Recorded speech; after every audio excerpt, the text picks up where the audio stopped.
할렐루야, 샬롬. 8월 18일 매일 성경 말씀 묵상 주님의 이름으로 시작합니다. 이사야 29장 1절부터 14절의 말씀입니다. 슬프다 아리엘이여 아리엘이여 다윗이 진친 성읍이여 해마다 절기가 돌아오려니와 내가 아리엘을 괴롭게 하리니 그가 슬퍼하고 애곡하며 내게 아리엘과 같이 되리라. 내가 너를 사면으로 둘러 진을 치며 너를 애워 대를 쌓아 너를 치리니 내가 낮아져서 땅에서 말하며 내 말소리가 나지기 티끌에서 날 것이라. 내 목소리가 신접한 자의 목소리같이 땅에서 나며 내 말소리가 티끌에서 집걸이리라. 그럴지라도 내 대적의 무리는 세미한 티끌 같겠고 강포한 자의 무리는 날려가는 겨 같으리니 그 일이 순식간에 갑자기 일어날 것이라. 만군의 여호와께서 우레와 지진과 큰 소리와 회오리 바람과 폭풍과 맹렬한 불꽃으로 그들을 징벌하실 것인즉 아리엘을 치는 열방의 무리 곧 아리엘과 그 요새를 쳐서 그를 곤고하게 하는 모든 자는 꿈같이 밤의 환상같이 되리니 줄인 자가 꿈에 먹었을지라도 깨면 그 속에 여전히 비고 목마른 자가 꿈에 마셨을지라도 깨면 곤비하며 그 속에 갈증이 있는 것 같이 시온산을 치는 열방의 무리가 그와 같으리라. 너희는 놀라고 놀라라. 너희는 맹인이 되고 맹인이 되라. 그들의 취함이 포도주로 말미암음이 아니며 그들의 비틀거림이 독주로 말미암음이 아니니라. 대저 여호와께서 깊이 잠들게 하는 영을 너희에게 부어주사 너희의 눈을 감기셨음이니 그가 선지자들과 너희의 지도자인 선견자들을 덮으셨음이니라.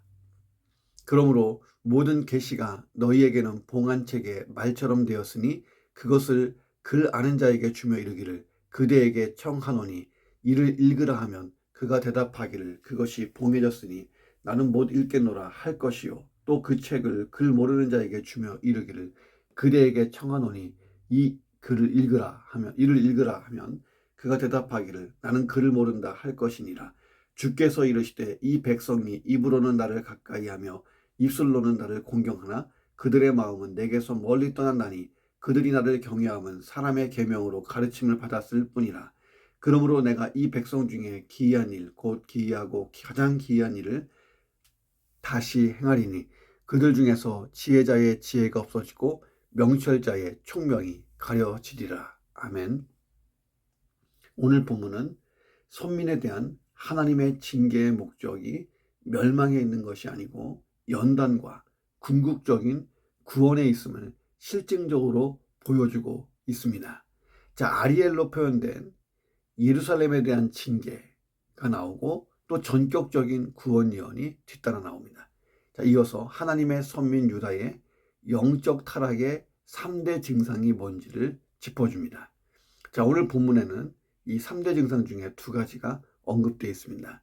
자, 이런 내용 가지고 본문을 묵상합니다. 첫 번째, 하나님을 기만하는 모든 종교적인 행위는 징계와 심판을 초래한다는 것입니다. 1절과 2절 보세요. 슬프다 아리엘이여 아리엘이여 다윗이 진친 성읍이여 해마다 절기가 돌아오려니와 내가 아리엘을 괴롭게 하리니 그가 슬퍼하고 애곡하며 내게 아리엘과 같이 되리라. 자, 아리엘은 다윗이 진친 성읍이다 이렇게 표현하는 것으로 볼 때 여기에서 아리엘은 예루살렘 성을 뜻합니다.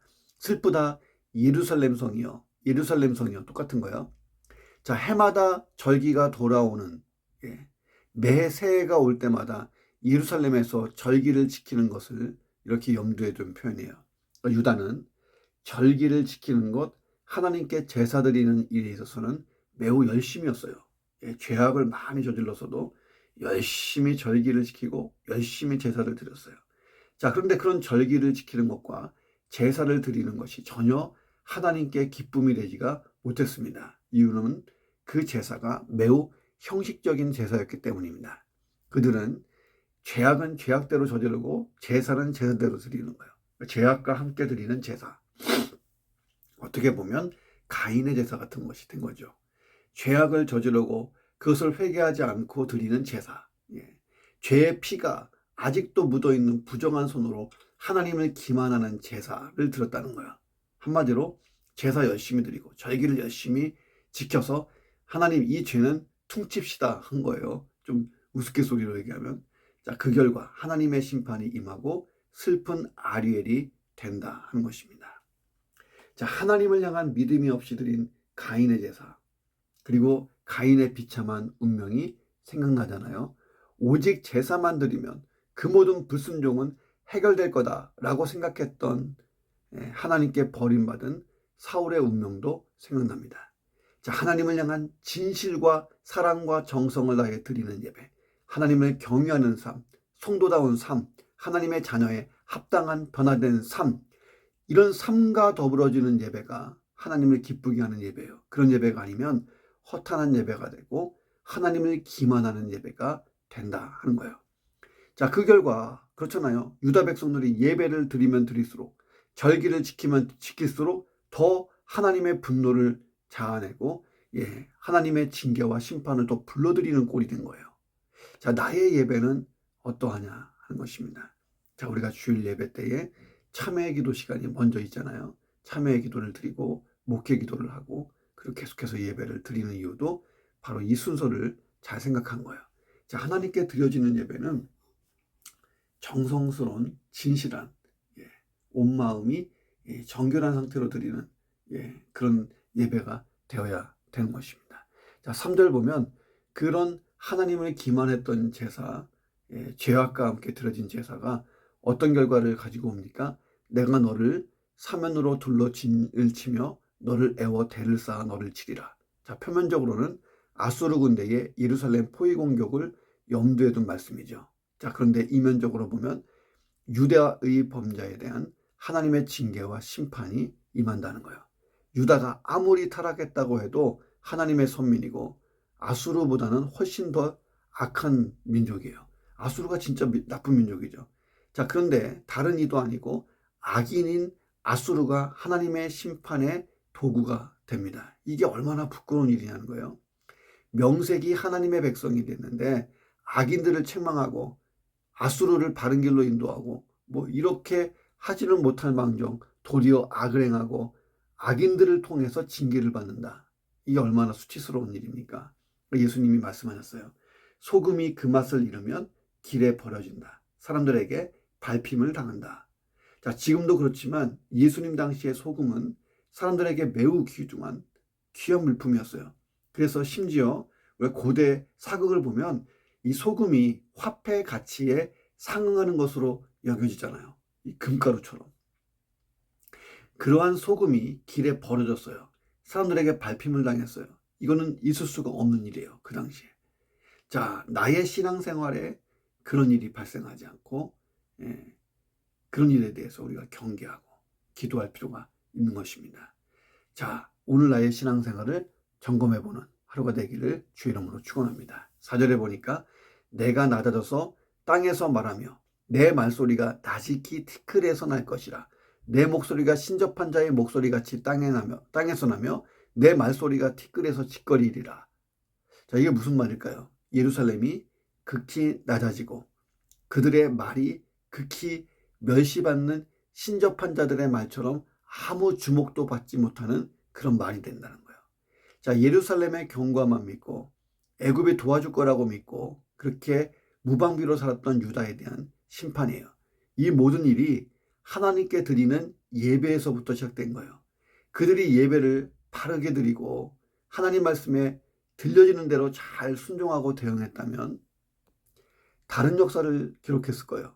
자, 그런데 형식적이고 죄악된 예배, 그리고 하나님의 말씀을 무시하는 대로 가고 예루살렘의 견고함, 애굽만 의지하고 하나님을 의지하지 않고 그 결과 죽음이 코앞에 이르는 위기에 빠지는 것입니다.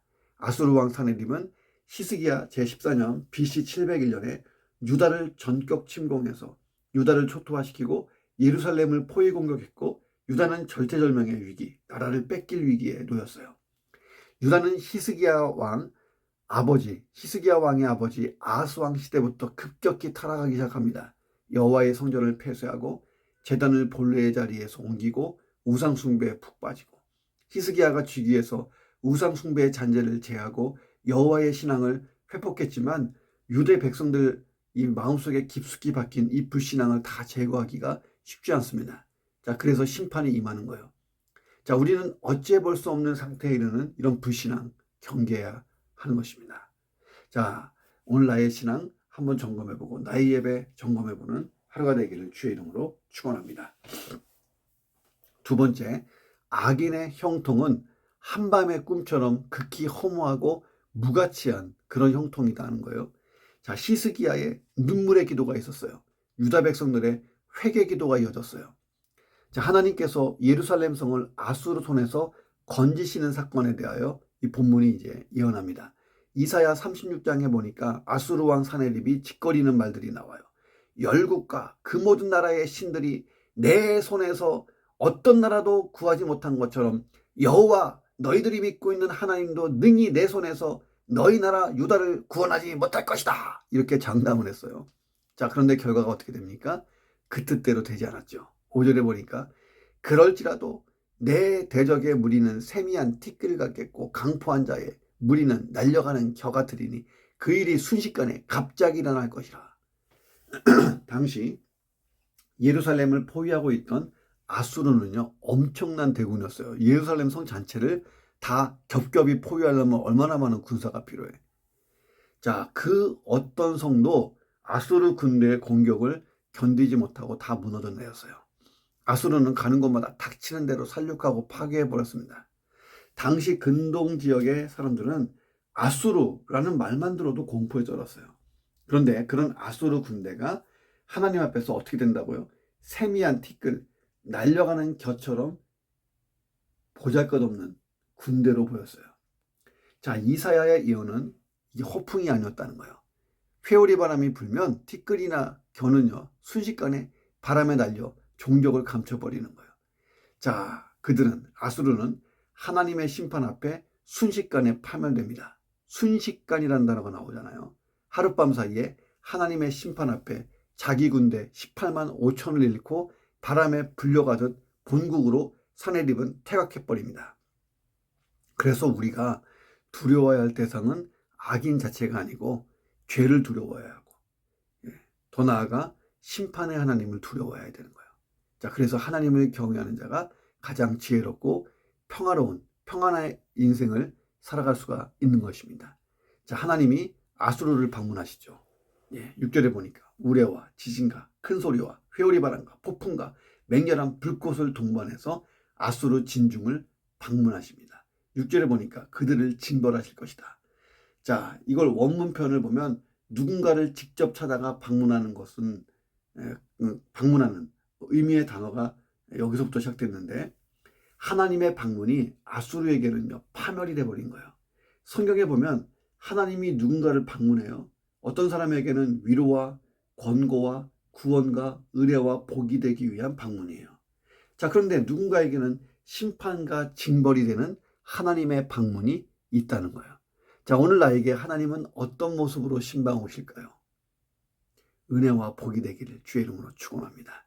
자, 아수르의 예루살렘 성 정복 계획 7절에 보니까 꿈같이 밤에 환상같이 되었어요. 한밤에 좋은 꿈을 꿨잖아요. 근데 그 꿈이 현실과 다를 때가 많아요. 그러면 그 꿈에서 깰 때 얼마나 허무해요. 그렇잖아요. 자, 아수르는 예루살렘 함락이 시간 문제라고 생각했어요. 자, 그런데 잠시 꾼 꿈에 불과했다는 거예요. 이룰 수 없는 허무한 계획이 돼버립니다. 8절에 보니까 야, 줄인 자가 꿈에 뭘 먹었어. 깼어. 여전히 배가 고파. 왜? 이게 다 허무한 거예요. 꿈속에서 일어난 일. 목마른 자가 꿈에 막 벌컥벌컥 맞았어요. 깼어요. 근데 여전히 갈증이 있어요.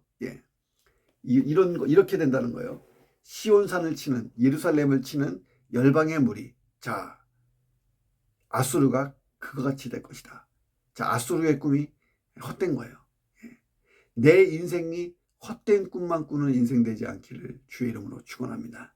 반드시 이루어질 복되고 영광스러운 꿈을 꿔야 돼요. 이 꿈은요, 하나님께로부터 오는 거예요. 자, 우리가 어저께 말씀을 들었듯이 하나님이 있는 미래의 계획, 그렇죠? 그리고 선한 결과를 내는 미래의 계획, 그리고 하나님이 계획하시고 뜻하신 그것과 똑같은 미래의 계획이 세워지는 그런 꿈과 비전이 있는 인생을 잘 사시기를 주의 이름으로 축원합니다. 세 번째, 하나님의 말씀을 무시하는 자들에게 하나님 말씀이요, 봉한책같이 열리지가 않는다는 거예요. 참 중요한 말씀입니다. 11절 보세요. 모든 계시가 너희에게 봉한책의 말처럼 되었으니 그것을 그라는 자에게 주며 이르기를 청하노니 읽어보시오. 그가 대답하기를 아니 봉해졌는데 내가 어떻게 읽겠소? 못 읽겠소. 자, 하나님의 계시가 유다 사람들에게 완전히 닫힌 것처럼 됐다는 거예요. 책이 그냥 잠겨버렸어요. 자, 그래서 하나님의 심판을 깨닫지 못하여 다가오는 무서운 재앙에 그대로 노출되는 거예요. 자, 하나님의 말씀이 마치 인봉된 책과 같아서 펼 수도 없고 읽을 수도 없게 됐어요. 아무리 유식한 자가 읽어보려고 해도 봉한 책은 열리지 않는 한은 불가능한 거예요. 결국 유다는 꼼짝없이 밀려오는 재앙의 실체를 알지도 못하고 그 모든 재앙을 고스란히 받는다는 거예요. 자, 하나님의 계시가 명확하였는데도 유다 사람들에게 봉한 책 같던 이유는 뭐냐면 교만 때문이에요. 하나님 없이 우리 스스로 할 수 있다 이 생각한 거예요. 자기들의 안전을 스스로 해결하려고 하고 애굽에게 도와달라고 하고 또 우상 숭배를 하고 자기를 믿고 사는 자들에게 하나님의 말씀은 봉한책이 되는 거예요. 가장 전도하기 어려운 사람이 누구냐면 자기를 믿고 사는 사람이에요. 차라리 다른 신을 믿고 사는 사람은 그 신의 허망함만 깨달으면 돌아설 수 있어요. 그렇지만 나를 믿고 사는 자들 쉽지 않습니다. 자, 하나님 말씀이 봉한책처럼 안 들려요. 자, 고대 종교 문서나 역사책 또는 문학책이나 아무 의미 없는 책에 지나지 않는 성경책이 되는 거예요. 성경이 그냥 하나의 책처럼 들리는 거예요.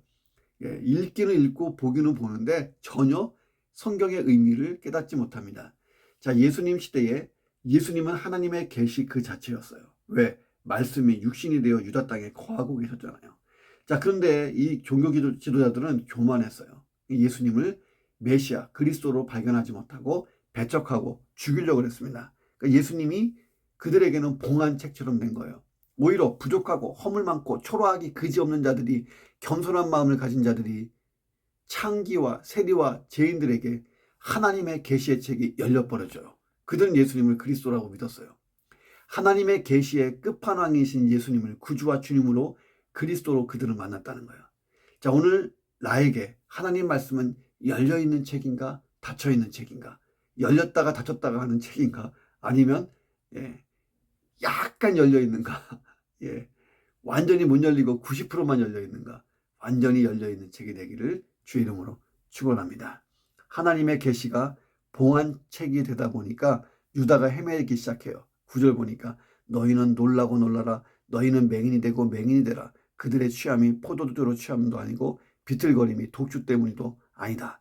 혼돈, 흔들림, 초조함, 정초도, 기약도, 견고함도, 완전함도 없는 이 비참한 삶이 기다리는데 이것이 다 하나님 말씀과 무관하게 살았던 삶의 결말이라는 거예요. 10절에 보니까 대저 여호와께서 깊이 잠들게 하는 영을 너희에게 부어주사 너희의 눈을 감기셨고 그가 선지자들과 너희의 지도자들인 선견자들을 덮으셨다. 자, 유다 사람들이 선지자를 통해 들려오는 하나님 말씀을 따르지 않으니까 더 이상 하나님도 선지자들을 통해서 말씀하시지 않는 거예요. 계시가 임하지 않는 거예요. 하나님의 말씀이 더 이상 들리지 않는 것, 이것보다 더 큰 위기와 비극은 없어요. 마이동풍, 우이독경, 이렇게 일관한 유다 백성들이 당할 위기가 코앞에 와 있습니다. 하나님은 끊임없이 진리로 인도하시려고 당신의 말씀을 거부하는 그들의 패역을 징계하시기 위해 더 이상 말씀이 들려지지 않게까지 하신 거예요. 이제 심판을 아예 작정하신 거죠. 자, 그러자 유다는 어둠의 영의 인도를 받고 사람들의 말에 귀를 기울이고 우상들에게 찾아가서 붓기 시작했어요. 이게 얼마나 엉뚱한 일이에요. 그 결과는 더 참혹하죠. 오늘 내 삶은 열린 하나님의 말씀의 책을 듣고 보고 묵상하고 깨닫고 실천하고 그 책의 말씀대로 내 인생이 바뀌고 복을 얻고 은혜를 얻고 창조적 미래가 열리기를 주의 이름으로 축원합니다. 마지막 네 번째, 신앙에 있어서 외적 열심보다 내적 진실함이 훨씬 더 중요하다는 거예요. 하나님의 안타까운 목소리가 들려요. 이 백성이 입으로는 나를 가까이 하는데 입술로는 나를 공경하는데 그들의 마음은 내게서 멀리 떠나 있다. 그들이 나를 경외하는 것은 사람의 계명으로 가르침을 받아서 기계적으로 그렇게 할 뿐이다. 이렇게 말씀하십니다. 유다의 종교적 형식주의와 위선을 책망하신 거예요. 북이스라엘은 여호와의 신앙을 거의 포기한 반면에 유다는 한 번도 여호와의 신앙을 포기한 적 없이 그 명맥을 유지하고 있었어요. 왜? 어렸을 때부터 그냥 듣고 아는 거예요. 듣고 아는 것, 지식적으로. 북이스라엘처럼 우상 숭배에 물들었지만 그래도 하나님의 선민이라는 자긍심을 가지고 있었고 하나님을 경외한다고 말하면서 우상 숭배도 하지만 성전 제사는 그대로 잘 유지했어요. 자, 그들은 성전 제사를 중요하게 생각하여 열심을 내므로써 하나님께 드리는 제물이 막 넘쳐날 지경이었어요. 겉으로만 보면 유다인들의 신앙은 지극히 정상적이고 경건해 보였습니다. 누구도 유다인들이 하나님을 경외하는 것을 의심하지 않을 정도였습니다. 그러나 실제로 그들은 하나님을 경외하지도 않고 사랑하지 않습니다. 마음속에서는 하나님과 멀어요.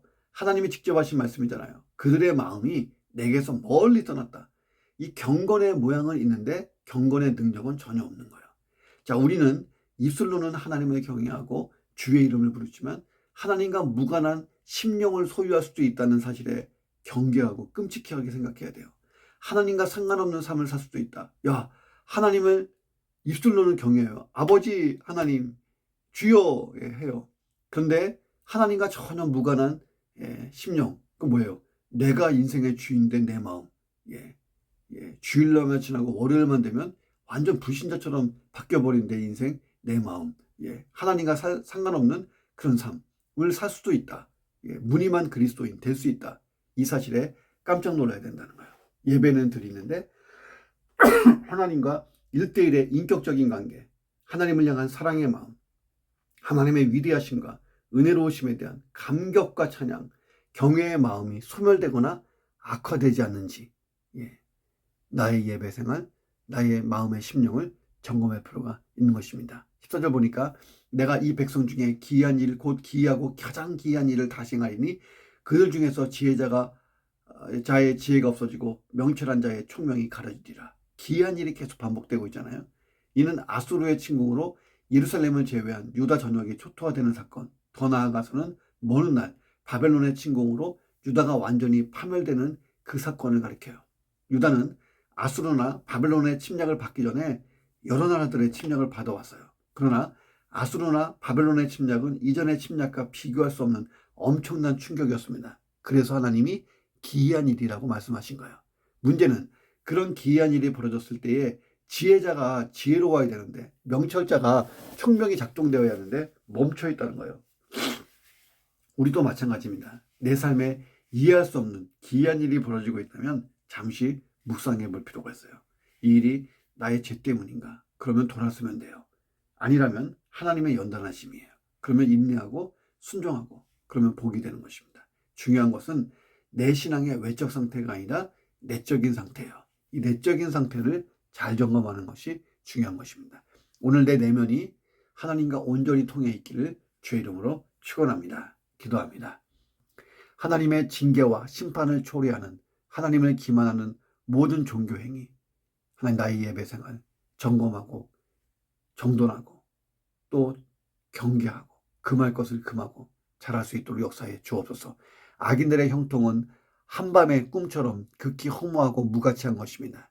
악인을 두려워하거나 악인을 무서워하지 말고 내가 죄를 짓는 것, 범죄를 두려워하고 경계하고 하나님을 경외하는 삶을 잘 살게 하여 주옵소서. 내 삶이 열린 하나님의 말씀의 책을 보고 묵상하고 깨닫고 실천하는 그런 삶이 될 수 있도록 인도해 주시고 내 외적인 신앙의 열심보다 내적인 신앙의 진실함을 힘쓰는 하루가 될 수 있도록 도와주옵소서. 존귀하신 예수 그리스도의 이름으로 간절히 기도드립니다. 아멘.